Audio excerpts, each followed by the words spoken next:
Mga kababayan, meron naman ako nakita dito na isang video na in-interview na isang vlogger na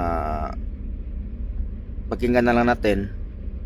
At kung may taga Davao dyan nakakaalam na kapitbahay ba talaga ng mga Duterte to si nanay, pakisabi na lang, pakitag na lang doon sa mga taga Davao na kapitbahay din ng mga Duterte kung kilala nyo ba to si nanay.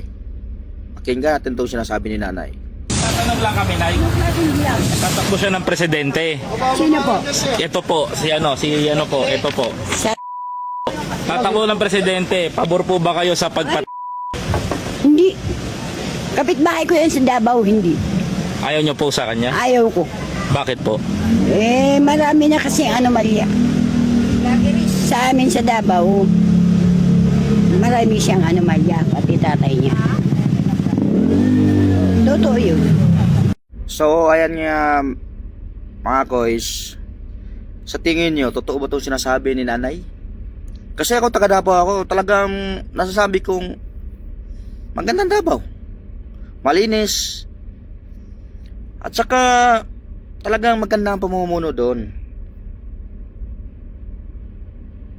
Saka makikita mo talaga sa Davao na kahit kung sino pumupunta doon, talagang safe ka.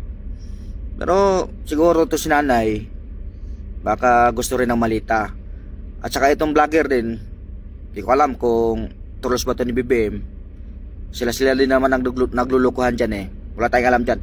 Basta sa mga taga Davao dyan na nakakilala kay nanay, pakitag nyo na lang to, pakitag nyo na lang kung kilala na to si nanay, para masabi natin kapitbahay ba talaga to siya sa mga Duterte.